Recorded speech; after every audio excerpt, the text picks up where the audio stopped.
The priest's voice drones somewhere behind the sound of the wind. I can't feel my hands. My son's coffin is smaller than I imagined it would be. Too neat, too light. The kind of thing you'd expect to carry toys, not a body.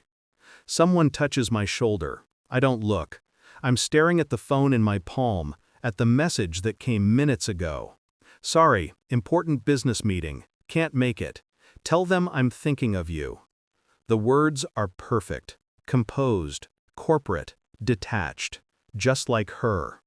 There's laughter in the background of the voicemail she sent earlier, music, ocean waves. I replayed it once, twice, heard the clinking of glasses, a man's voice, faint, blurred under the sound of wind. The world narrows. The priest says my son's name again, and it breaks something inside me, quietly. I don't cry, not here, not for the crowd. I just stand still, holding that message, wondering how many lies fit into 23 words. Her name is Amelia. She's in Hawaii, or so her work calendar says. Mergers, meetings, new investors. The kind of business that smells like suntan lotion and champagne. She told me she loved me before she left, kissed my forehead, packed her favorite red dress, the one she wore on our honeymoon, said it was for luck. Luck. I knew something was wrong when she didn't call after the accident, not once, not even when I told her our son was gone.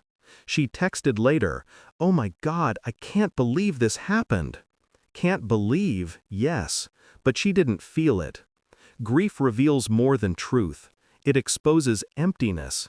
And I could feel the void between us widen, a vacuum that used to be filled with routine affection and soft deception. That night, I opened her email. I told myself it was just to check flight details. But curiosity is never innocent. It's the prelude to destruction. There he was, Marcus Lang, CEO of a rival firm, divorced, the kind of man who writes regards at the end of love notes. Their correspondence was clinical, efficient, until it wasn't. Can't wait to feel you again under the island sun. This time, no guilt. No guilt. I read that line a dozen times. The funeral ends. The guests disperse. I stay by the grave until the light dies, thinking about guilt, and what happens when it disappears. The next morning, I start collecting data, quietly. Old phones, cloud backups, deleted photos resurrected like ghosts. Every discovery is precise, methodical. I treat it like work. There's a hotel reservation under a fake name. 2 tickets, first class, booked months ago. My wife, Amelia, had planned this escape while pretending to discuss our son's school fees. I find a photo in her hidden album, her hand on his chest, his arm around her. The ocean in the background, blue and endless, mocking me. I forward everything to myself, evidence, proof, facts. Grief sharpens the mind in strange ways. While everyone thinks I'm mourning, I'm dissecting, watching the lies unravel one by one. I call her assistant, ask when the meeting in Hawaii ends. The woman hesitates, then whispers, "Sir, there's no meeting. She's on personal leave." Personal. I thank her calmly.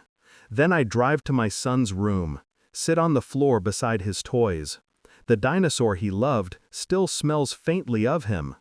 I imagine his small hands gripping mine, asking, "Where's Mommy?"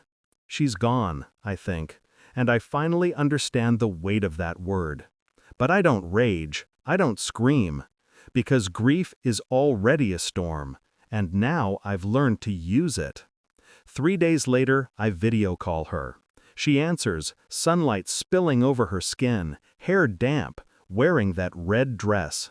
"Hey, love," she says, too cheerfully. "How are you holding up?" Behind her, waves. Behind her, Marcus Lang, stepping briefly into frame, shirtless, handing her a drink. She freezes, realizes. I just stare. "Beautiful view," I say. "You must be exhausted from all that business." Her lips part. Words struggle, collapse. It's not what you— It is, I interrupt. Calm, flat. I know everything. Silence. Just the ocean breathing between us. She stammers something about pain, about needing to escape, about how our son's death was too much for her. I don't flinch. I let her speak, watching her twist every word into a rope of excuses. Then I say, "You'll be home by Friday. Your lawyer will meet you there." Lawyer? I've already filed. Everything is documented. Photos, messages, flight records. Marcus Langsboard will receive a courtesy copy by morning. That's business, isn't it? Her eyes widen. She shakes her head, begging through the screen. But I end the call. So does she. The house smells of lilies, leftovers from the funeral.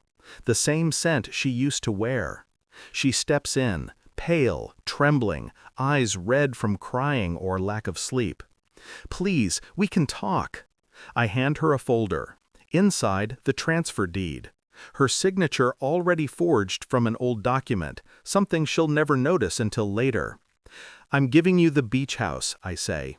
"You'll need somewhere quiet, somewhere to hide from all this." She looks confused, relieved. Then she sees the press release printed beneath the deed, her company's internal scandal, Marcus Lang's resignation, the leak of their affair, the emails.